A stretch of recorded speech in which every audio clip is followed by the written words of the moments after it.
Good morning students. कैसे हैं आप सब? बहुत मज़े में होंगे, एंजॉय कर रहे होंगे, पता है। तो आज कुछ नया पढ़ेंगे, सीखेंगे। आज भी हम एक तरह की स्टोरी करने वाले हैं। स्टोरी सुनाने वाली हूँ आप लोगों को, किसी की लाइफ की रियल स्टोरी, जिससे शायद हमें कुछ सीखने को मिले।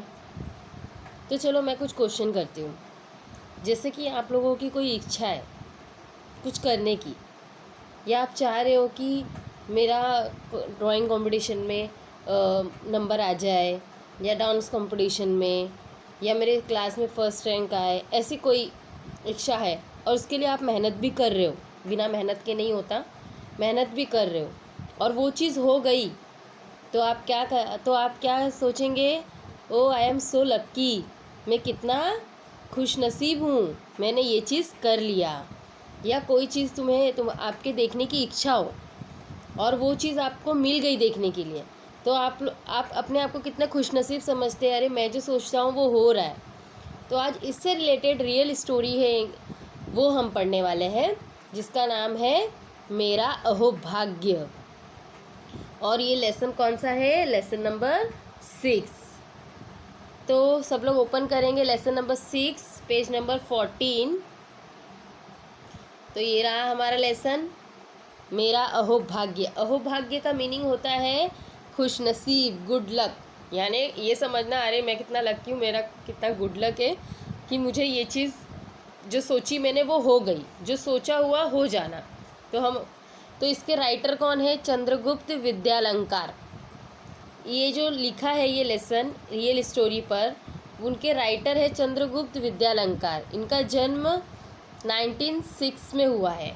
रचना इनकी कौन सी है? संदेश, मेरा बचपन, न्याय की रात, मेरा मास्टर साहेब, चंद्रकला, पगली, 3 दिन, भय का राज्य, देव और मानव आदि। ये इनकी रचनाएं, ऐसी बहुत सारी रचनाएं इनकी। परिचय: आपने साहित्य एवं पत्रकारिता के क्षेत्र में उल्लेखनीय कार्य किया है। उन्होंने साहित्य भी लिखे हैं और पत्रकारिता भी की है उन्होंने। प्रस्तुत पाठ में लेखक ने गुरुदेव रविंद्रनाथ ठाकुर जी से हुई भेंट से संबंधित संस्मरणीय बताया है। मतलब ये जो राइटर है, इन्होंने खुद की एक स्टोरी, अपने लाइफ का एक भाग हमसे डिस्कस किया है। उसके बारे में हमें बताया है कि किस रविंद्रनाथ टैगोर जी जो थे, उनसे इनकी किस तरीके से मुलाकात हुई। इस पाठ का मुख्य भाव गुरुदेव रविंद्रनाथ ठाकुर के जीवन, विचार और उनके कार्यों से छात्रों को परिचित कराना है। इस पाठ का मुख्य उद्देश्य बच्चों यही है, आपको ये पाठ पढ़ाने का, कि गुरु रविंद्रनाथ ठाकुर जी जो थे, उनका जीवन, विचार, कार्यों से आप लोगों को परिचित कराना। उनके जीवन कैसा था, उनका विचार, उनकी सोच क्या थी, उनके कार्य क्या थे। सज्जन व्यक्तियों के सानिध्य एवं संपर्क में रहने से आम मनुष्य के विचार में भी परिवर्तन होता है। सत्य बात है, अगर आप सज्जन यानी एक गुणी व्यक्ति के साथ रहेंगे तो आप में भी गुण अवश्य आएगा, और आप दुर्गुण, कोई गलत काम करने वाले आदमी के साथ है तो आप में भी वो दुर्गुण अवश्य आएगा। इसके लिए हमें हमेशा ऐसे इंसान के साथ रहना चाहिए जिससे हमें कुछ ना कुछ सीखने मिले। ज्ञानी एवं विचारवान व्यक्ति के द्वारा मिलने वाले ज्ञान रूपी अमृत को प्राप्त करना ही सज्जन व्यक्ति का पहला लक्षण होता है। सज्जन व्यक्ति किसे कहते हैं? जो दूसरों के अच्छे गुण को तुरंत अपने अंदर ढाल ले, वही एक सज्जन व्यक्ति कहलाता है। वही उसका लक्षण होता है कि वो दूसरों की अच्छी चीज़ों को तुरंत वो अपने ऊपर अप्लाई कर लेता है। मनुष्य अपने कर्मों, विचारों और व्यवहार से महान बनता है। राइट ना बच्चों? मनुष्य अपने कर्म, अपनी मेहनत, अपनी सोच, अपना व्यवहार, इससे ही आगे बढ़ता है। वो कोई पैसे वाला है या कोई नामी व्यक्ति है तो उसका बच्चे को भी उतना ही सम्मान मिलेगा, ऐसा नहीं है। अगर किसी के पिता कोई महान है तो उसके बच्चे को भी वैसा ही कर्म, वैसा ही विचार, वैसा ही व्यवहार करना पड़ेगा, तभी ही वो भी महान बनेगा। सिर्फ पापा के बेस पर आप नहीं बन सकते, उसके लिए आपको खुद की स्वयं की मेहनत करनी है। तो इस लेसन में देखते हैं हम कि ऐसा क्या है, और हम बहुत कुछ सीखने भी मिलेगा, और हमें ये लेसन से अपने व्यवहार में भी उसे लाना है। अब बच्चों देखो, नाम तुम्हारे, ये जो दिया हुआ है ये एक व्याकरण का विभाग है, सर्वनाम, जो मैं आप लोगों को इसका अलग से पर्सनली वीडियोस बना के सिखाऊंगी। हम लोग आज लेसन करेंगे। लेसन्स कंप्लीट होने के बाद मैं आप लोगों को ग्रामर और ऐसे राइटिंग करवाऊंगी, तो टेंशन नहीं लेना है। मैं एक एक करके सब लाइन वाइज कराएंगे। टेस्ट भी बीच में होगा, तो आप लोगों को भी अपना इवोल्यूशन करने मिलेगा कि आप लोगों ने कितनी पढ़ाई की है। तो बच्चों स्टार्ट करते हैं। सब लोग टेक्स्ट बुक पे ध्यान देंगे और मेरी आवाज़ पे ध्यान देंगे। फरवरी 1936 में मुझे शांति निकेतन जाना था।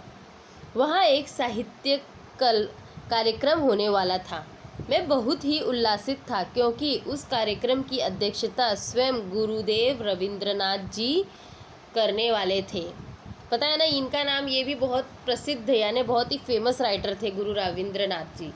अब ये जो राइटर है चंद्रगुप्त विद्यालंकार, इन्होंने अपने 1936 की एक घटना हमें बताई है। जो शांति निकेतन उन्हें जाना था, वहाँ साहित्यिक कार्यक्रम यानी कि यही लिटरेचर से रिलेटेड साहित्य कथाएं, साहित्यकार लोग वहाँ आते हैं, अपने अपने ओपिनियंस बोलते हैं, उनके विचार सुनने मिलते हैं, साहित्य के बारे में जानकारी मिलती है, ऐसा कार्यक्रम था। तो वहाँ पे कौन जाता है? जिसको इस चीज़ में इंटरेस्ट हो, जो इस चीज़ में, इस फील्ड में हो। तो ये जाना चाहते थे वहाँ। क्यों? क्योंकि वहाँ स्वयं गुरुदेव रविंद्रनाथ जी करने वाले थे। निश्चित दिन कलकत्ता से हम बहुत सारे लोग शांति निकेतन के लिए रवाना हुए। लगभग 1 दर्जन हिंदी वालों का यह दल शांति निकेतन के सुंदर अतिथि भवन में ठहराया गया। क्या हो गया? नेक्स्ट दिन, निश्चित दिन कलकत्ता से हम बहुत सारे लोग शांति निकेतन के लिए रवाना हुए, यानी निकले वहाँ जाने के लिए कलकत्ता से। कम से कम 1 दर्जन, यानी 1 दर्जन में कितने होते हैं? 1 दर्जन केला लेते हो ना, कितने होते हैं? 12। तो 1 दर्जन हिंदी वालों का यह दल, शांति दल यानी समूह, यानी 12 लोग हिंदी सब्जेक्ट के, जो हिंदी सब्जेक्ट साहित्य के थे, शांति निकेतन में सुंदर अतिथि भवन में ठहराया गया। मतलब बहुत अच्छा सा भवन था। देखो दिख रहा है ना यहाँ पे भवन, शांति निकेतन लिखा है, इसमें ठहराया गया। यह अतिथि भवन अशोक वृक्षों के सघन उपवन के बीचों बीच बनाया गया था। मैंने उपवन यानी बगीचों के बीचों बीच बनाया था। देखो दिख रहा है ना, हरियाली हरियाली, और बीच में ये भवन था। बहुत ही सुंदर बड़ी और अच्छी इमारत थी। वह जैसा सोचा था वैसा ही पाया। ऊपर की मंजिल के एक कमरे में हम ठहराया गया। कमरे के बाहर एक विस्तृत बरामदा था। बरामदे में खड़ा होकर अगर बाहर देखा जाए तो सामने ही सघन बकुल वृक्ष दिखाई देते थे। बकुल यानी वृक्ष का प्रकार बताया गया है बच्चों। ये वृक्ष सघन यानी एकदम घना बड़ा दिखाई दे रहा था सामने, अगर बरामदे में खड़े रहेंगे तो। दूसरे दिन प्रातःकाल ही हमें बताया गया कि गुरुदेव का स्वास्थ्य ठीक नहीं है, अतः कार्यक्रम की बैठक में वे नहीं आ पाएंगे। मैं बहुत निराश हो गया। अथापि हमें जब यह मालूम पड़ा कि उनके डॉक्टर ने हम लोगों को केवल 15 मिनट का समय दिया है, जिसमें गुरुदेव के दर्शन तथा उनके साथ संक्षिप्त वार्तालाप भी हो सकता है, तब हमारी खुशी का ठिकाना न रहा। मतलब बच्चों एकदम जब उन्हें पता चला, पहले तो ये सूचना दी गई कि वो बीमार है, नहीं आएंगे, और मेन तो वो लोग वहाँ से कोलकाता से उनसे ही मिलने के लिए निकले थे, क्योंकि वो उनकी अध्यक्षता करने वाले थे। पर जब ये प्रॉब्लम हो गई, फिर डॉक्टर ने चेकअप करने के बाद बोला कि 15 मिनट मिल सकते हो, वार्तालाप यानी बातचीत भी आप लोग कर सकते हो। तो सब खुश हो गए। हम बेसब्री से उस क्षण का इंतज़ार करने लगे। उस क्षण का यानी उस समय का इंतज़ार करने लगे। मध्याह्न के बाद गुरुदेव की भेंट हुई। मध्याह्न यानी आफ्टरनून, दोपहर के टाइम पे गुरुदेव से भेंट हुई। करीब 4 बजे होंगे। गुरुदेव की धारणा थी कि कुछ 2-3 आदमी ही होंगे। उन्हें लगा था, गुरुदेव को लगा था 2-3 आदमी आए होंगे मिलने। पर जब उन्होंने हम 15 जनों को देखा तो मजाक में उन्होंने कहा, अब मेरी क्षमता दरबार लगाने की नहीं रही। अब जब उन्होंने बच्चों ये देखा, उनको लगा 2-3 लोग होंगे, चलो तबीयत ठीक नहीं है, फिर मिल लेंगे, इतने दूर से आए हैं मिलने के लिए, तो कोई भी अपने फैंस को कभी नाराज़ नहीं करता ना। तो वैसे ही उन्होंने भी। चलो नेक्स्ट पेज पे जाएंगे बच्चों। तो उन्होंने क्या कहा, वो हंस गए और उन्होंने कहा कि मेरी क्षमता, मतलब उनकी एज हो चुकी थी ना, मतलब दरबार लगाने की नहीं, मतलब 12 लोग, मतलब दरबार लग गया, ये तो पूरे लोग बाराती आके खड़े हो गए। तो उन्होंने हंस के ऐसा कहा, इस मकान में जगह की भी कमी है। फिर हम सबको गुरुदेव से परिचय कराया गया। बाद में वार्तालाप शुरू हुआ। चर्चा के दौरान गुरुदेव ने कहा, अब से 50 बरस पहले जब मैंने कहानियाँ लिखना शुरू किया था तो इस क्षेत्र में एक आध ही आदमी था। मतलब उन्होंने अपना एक्सपीरियंस बताया कि जब मैं 50 साल पहले, सोचो वो कितने एजेड होंगे, 50 साल पहले जब मैंने लिखने की शुरुआत की थी स्टोरीज़ वगैरह, तो एक आध आदमी, यानी कि एक दो आदमी थे ऐसे राइटर्स थे। मेरी प्रारंभिक कहानियों में ग्रामीण जीवन के संसर्ग का ही वर्णन है। यानी कि बच्चों, उन्होंने ग्रामीण किसे कहा जाता है, जो गांव है, जो गांव है, और गांव से रिलेट, संसर्ग यानी संगति, जो गांव से रिलेटेड जो संगति उनकी गांव में रहते, जो उनका एक्सपीरियंस था, उनसे रिलेटेड ही कहानियाँ उन्होंने लिखी थी। उसके पहले इस तरह की कोई चीज़ बंगाल भाषा में नहीं थी, मतलब बांग्ला भाषा में नहीं थी। इससे पहले, उनके लिखने से पहले कोई भी नहीं थी, इन्होंने ही लिखने की शुरुआत की थी बांग्ला भाषा में। मेरी कहानियों में ग्रामीण जनता की मनोवृत्तियों को दर्शन होते हैं। यानी उनकी जो कहानियाँ पढ़ोगे तो ग्रामीण लोगों की जो सोच विचार है उसके दर्शन, यानी उसके बारे में आपको जानने मिलेगा। उन कहानियों में कुछ ऐसी चीज़ें हैं जो संसार के किसी भी देश के आदमियों आदमी को भा सकती है। यानी उन्होंने ये बताया है कि उनकी कहानियों में ऐसी ऐसी चीज़ें, ऐसी ऐसी घटना, ऐसी ऐसी बातें बताई गई है जो किसी भी आदमी को भा सकती है, यानी किसी भी आदमी को पसंद आएगी। क्योंकि मनुष्य स्वभाव तो दुनिया में हर जगह एक सा ही है, क्योंकि जो मनुष्य का व्यवहार है वो तो एक ही सा होता है, और दूसरे की कहानियाँ सुन के हर किसी को अच्छा लगता है। गुरुदेव कुछ समय के लिए रुके, तभी अपने आप मेरे मुंह से निकल पड़ा, गुरुदेव, आपके मन में बाकुलीवाला इस कहानी का विचार कैसे आया?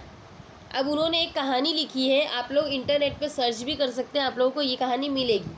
बाकुलीवाला, इस कहानी का विचार कैसे आया? ये जो स्टोरी जिन्होंने लिखी है, चंद्रगुप्त विद्यालंकार, ये बता रहे हैं अपने बारे में कि उनके मुंह से ये निकला कि बकुली वाली कहानी आपका विचार कैसे आया।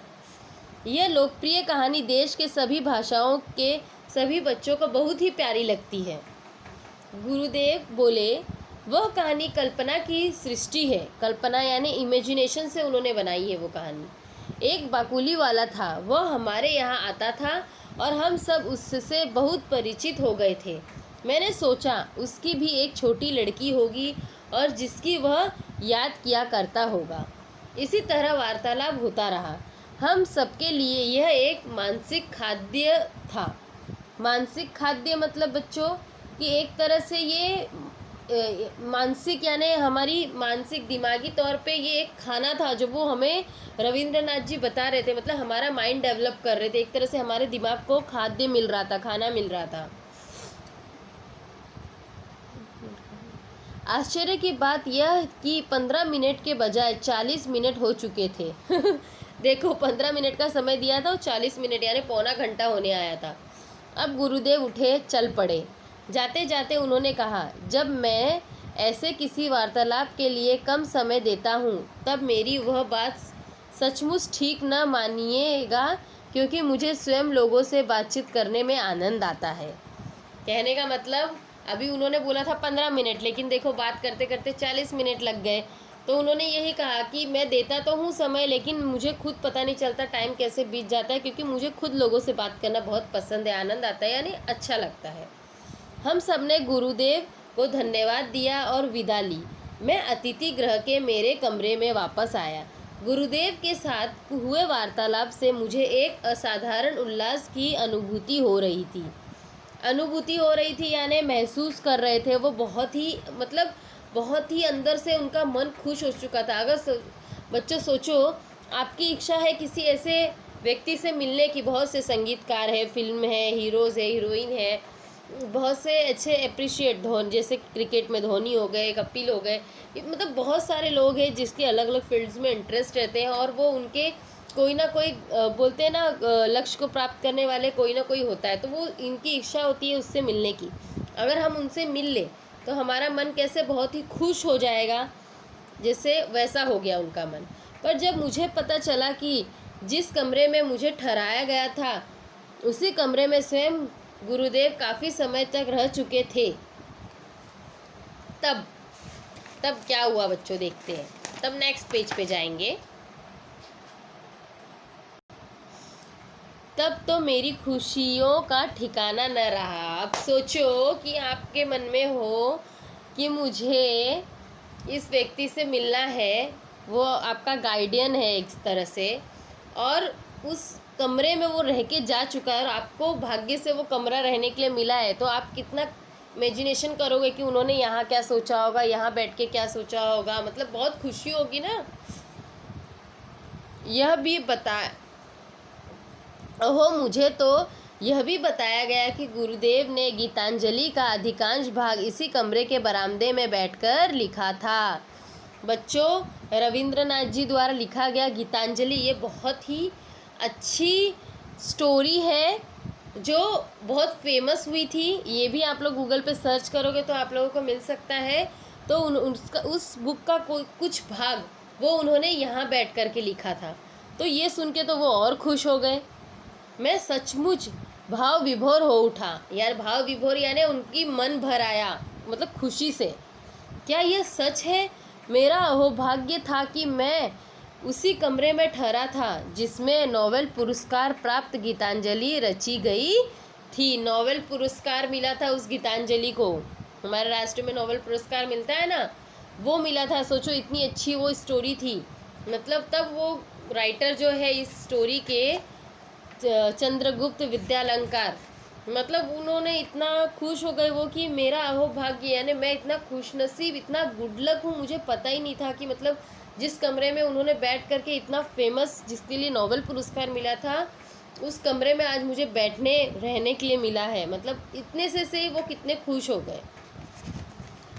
तो बच्चों, इस लेसन से हमें तो बहुत चीज़ें सीखने मिलती है। मेन तो हमने इस लेसन से क्या समझा, पाठ के माध्यम से हम यह सीख मिलती है कि गुरुदेव रविंद्रनाथ ठाकुर ने पाठ के माध्यम से जो विचार हमारे सामने रखे हैं उन्हें हमें अपने जीवन में पूरी तरह से उतारना चाहिए। शांति और समझदारी पूर्वक अपना कार्य करना चाहिए तथा अपने प्रत्येक कर्म देश की उन्नति के काम आना चाहिए। बच्चों, आज हम एजुकेटेड हो करके हम चाहेंगे ना कि हमारा देश उन्नति करे, तो हमें वही सोच रखनी चाहिए। इस लेसन से हमें यही सीख मिलती है। आज जो ये राइटर्स हैं, इन्होंने इतने अच्छे अच्छे कहानियाँ लिखी है, नोबेल पुरस्कार जिस पर मिला है, ये सब अदर कंट्रीज़ में भी ट्रांसलेट होकर के मिलता है, जो फेमस बुक्स होती है। तो इन लोगों ने अपने देश के नाम रोशन किए हैं ना, तो इस तरीके से हम भी किसी ना किसी फील्ड में जिसमें इंटरेस्ट हो नाम रोशन कर सकते हैं ना। तो इस तरीके से बच्चों इसके थोड़े क्वेश्चन आंसर्स करेंगे। इसमें एक दो ऐसे राइटिंग भी है, जैसे देखो बच्चों, इसके ऊपर दिया हुआ है, ज़रा सोचो बताओ, यदि मैं पुस्तक होता तो या होती तो।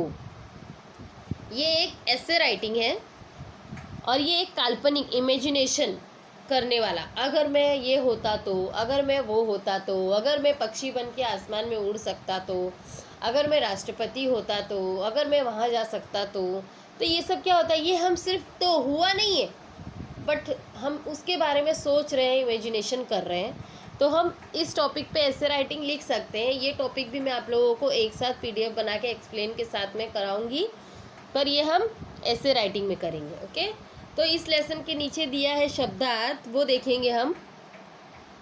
तो बच्चों, ये शब्दार्थ आपको पता है ना, क्लास बुक में लिखना है। देखो, इसमें दिए हैं मीनिंग: संस्मरण यानी स्मरणीय घटना जो कभी ना भूल पाए, उल्लासित यानी आनंदित होना, दल यानी समूह, सृष्टि यानी संसार, अनुभूति यानी स्वयं अनुभव लेना, बकुल मोलसिरी वृक्ष का एक नाम है, मानसिक खाद्य यानी वैचारिक चर्चा, मध्यांग मतलब दोपहर, वार्तालाप यानी बातचीत, संसर्ग यानी संगीत, संगति, सघन यानी घना, उपवन यानी उद्यान। ये आप लोगों को लिखना है। और बच्चों इसमें एक दिया है पेज नंबर 17 पर, सब लोग देखेंगे। अब देखो बच्चों, ये जो दिया है आप लोगों को, नीचे दिए गए नोबेल पुरस्कार प्राप्त विभूतियों के चित्र चिपकाओ, उन्हें यह पुरस्कार किस लिए प्राप्त हुआ है ये बताओ। अभी देखो इसमें नाम तो दिया गया है गुरु रविंद्रनाथ टैगोर, इसका तो मिल ही गया आप लोगों को। इनको क्यों मिला है पुरस्कार? क्योंकि उन्होंने गीतांजलि जो लिखी थी नोवेल, उसके द्वारा उसके ऊपर मिला है।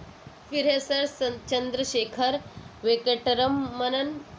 ये जो 8 लोगों के नाम हैं, इनके फ़ोटो चिपकाने हैं और इन्हें क्यों पुरस्कार मिला है वो लिखना है। अभी मैं वो भी आप लोगों को बता देती हूँ। अभी देखो यहाँ पर देखेंगे हम लोग, गुरु रविंद्रनाथ टैगोर जी का चित्र दिखा होगा, सब लोगों को दिख रहा है फर्स्ट नंबर पर। तो देखो बच्चों, फर्स्ट नंबर पे दिया है गुरु रविंद्रनाथ टैगोर पुस्तक गीतांजलि के लिए। उन्हें नोबेल पुरस्कार क्यों मिला है? पुस्तक गीतांजलि के लिए। सेकंड नंबर पे है सर चंद्रशेखर वेंकटरमन, पानी पर सूर्य किरणों के प्रभाव की खोज के लिए।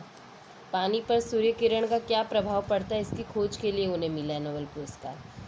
डॉक्टर हरगोविंद खुराना, मानसशास्त्र और वैद्यकीय में अतुलनीय कार्य किए हैं, इसके लिए उनको मिला है।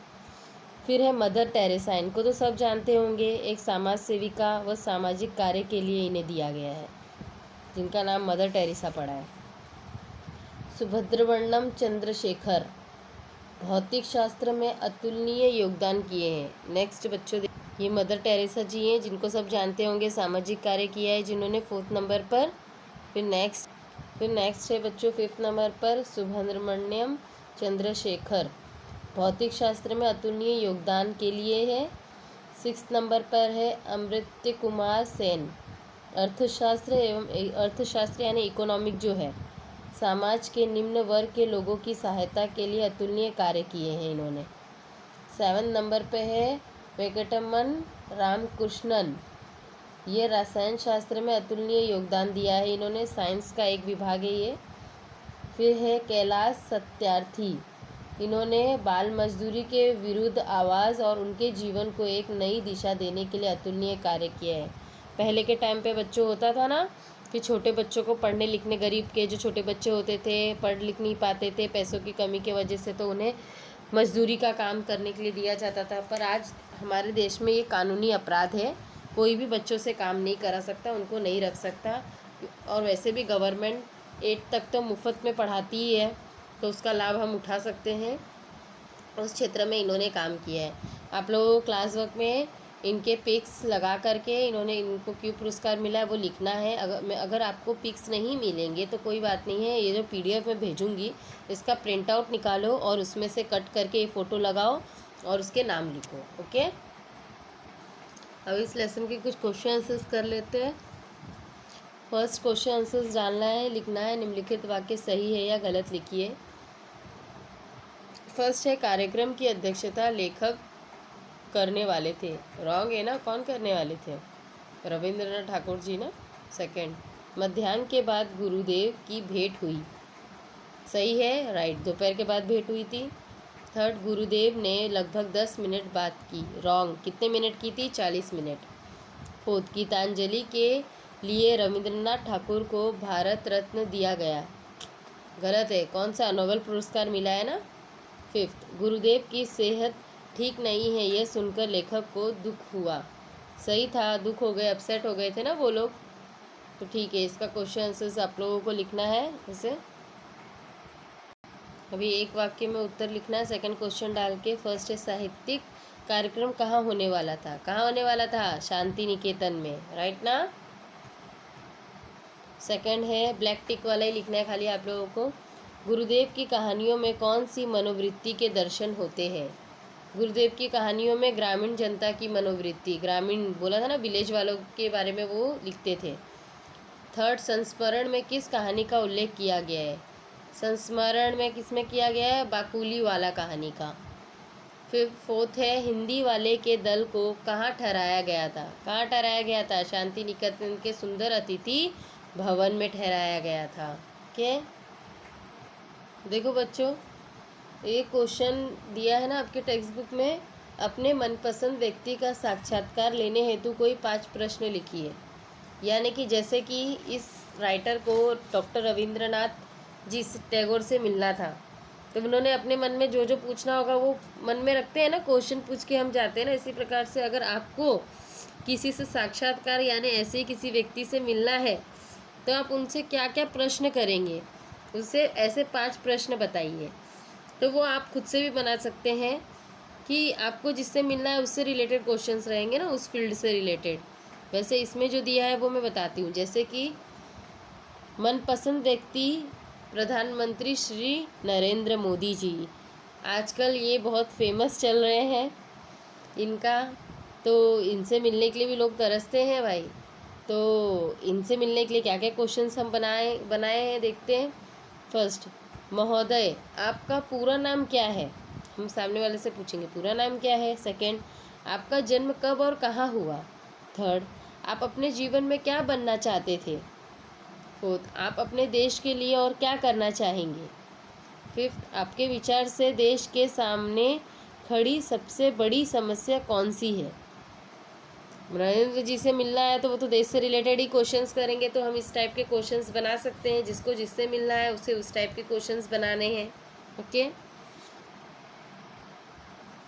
अभी नेक्स्ट क्वेश्चन है, अपने परिवार से संबंधित कोई संस्मरणीय लिखिए। यानी ऐसी कोई बात बताओ अपने परिवार से संबंधित जो स्मरणीय याद रहने वाली बात, ऐसी दुर्घटना हुई हो या घटना घटी हो। मनुष्य के जीवन में उसके कई संस्मरण जुड़े होते हैं। गत वर्ष में अपने परिवार के साथ अहमदाबाद गया था। वहां जाकर मुझे हमारे राष्ट्रपति महात्मा गांधी का साबरमती आश्रम देखने का सौभाग्य प्राप्त हुआ। उसके स्वतंत्र संग्राम योगदान के कई चित्र तथा उनकी लिखी किताबें और वहां का विस्तृत पुस्तकालय देखकर मानो मैं कहीं खो गया। अब ये इसमें भी हम अपना पर्सनल एक्सपीरियंस बता सकते हैं, ज़रूरी नहीं है ये जो दिया है वही लिखना है। अगर नहीं लिख पा रहे हो तो ये लिख लेना, लेकिन आप अपने एक्सपीरियंस शेयर कर सकते हो। ये आपके ओन वाले क्वेश्चंस के आंसर है। घर के सभी लोग मुझे पूरे आश्रम में ढूंढ रहे थे। मैं मानो गांधी जी के द्वारा लिखी उन किताबों में कहीं खो गया था। काफ़ी देर बाद पिताजी ने वहां आकर मुझे आवाज़ दी। मैंने देखा काफ़ी समय बीत चुका था। मैं करीब 2 घंटे उस पुस्तकालय में मानो खो गया था। साबरमती आश्रम की यह भेंट मुझे भुलाए नहीं भूलती। यह मेरे जीवन का सबसे सुंदर स्मरण है। इस तरीके से हम लिख सकते हैं। और बच्चों आपके इस लेसन में ना आपको एक ये भी क्वेश्चन है, महान विभूतियों की सूची बनाकर उनके कार्यों का उल्लेख करते हुए निबंध लिखिए। ये विभाग भी मैं आपको ऐसे सेक्शन में कराऊंगी, इसलिए इसमें एक्सप्लेन नहीं कर रही हूँ, उसका अलग से वीडियो बनाऊंगी मैं। फिर नेक्स्ट क्वेश्चन है, उल्लेखनीय कार्य ही व्यक्ति को महान बनाते हैं। ये एक अनुच्छेद लेखन है। इसके बारे में मतलब कोई अच्छा कार्य जो लोग जाने करते हैं वही व्यक्ति को महान बनाता है ना। ये वाला क्वेश्चन आपका टेक्स्ट बुक में। इस संसार में प्रतिदिन कई लोग जन्म लेते हैं तो कई लोगों की मृत्यु होती है। संसार सभी को याद नहीं रखता। जो व्यक्ति अपने कार्यकाल में समाज, देश एवं अपने संस्कृति के लिए कुछ अतुल्य कार्य करता है उसी व्यक्ति को संसार याद करता है। राइट है ना बच्चों? बहुत लोग जन्म लेते हैं, बहुत लोग मरते हैं। सबके मरने पे क्यों नहीं न्यूज़ चैनल वाले दिखाते हैं, पर जो फेमस लोग हैं उन्हीं के बारे में क्यों दिखाते हैं? यानी हमारे समाज, देश के लिए जो कोई भी अच्छा काम करता है अपनी मेहनत से, उनका नाम हमेशा इस देश में लिया जाता है। मतलब हम अपने आप को महान कब बना सकते हैं? जब हम खुद को भूल के दूसरों के बारे में सोचें, दूसरों के लिए कुछ ऐसा कार्य करें, तब हमें दुनिया याद रखती है। व्यक्ति अपने धन, संपत्ति एवं पद की प्रतिष्ठा से महान नहीं बनता, बल्कि अपने उल्लेखनीय कार्यों से ही महान बनता है। आप अपने पैसों से, अपनी प्रॉपर्टीज से, अपने जो पद, जो आपको ओहदा मिला है उससे नहीं महान बनोगे। आप जो अपने जीवन में उल्लेखनीय महान्य कार्य करोगे उसी से महान बनोगे। तो बच्चों ये क्वेश्चन आंसर्स आपको आपके क्लास वर्क में लिखने हैं। ओके, तो ये लेसन हमारा कंप्लीट होता है। यहाँ पर आप लोगों को ये करना है, इसके PDF में भेज दूँगी। और क्वेश्चन आंसर्स लर्न करना है। और अभी आप लोग, ये लेसन कंप्लीट हो गया है, इस लेसन को लर्न करेंगे, लर्न नहीं करना है, सॉरी, रीडिंग करना है। तो रीड करेंगे सब लोग एक बार खुद से, फिर बाद में क्वेश्चन आंसर शब्दार्थ क्लास वर्क कंप्लीट करेंगे। Okay, so bye student, take care, all the best.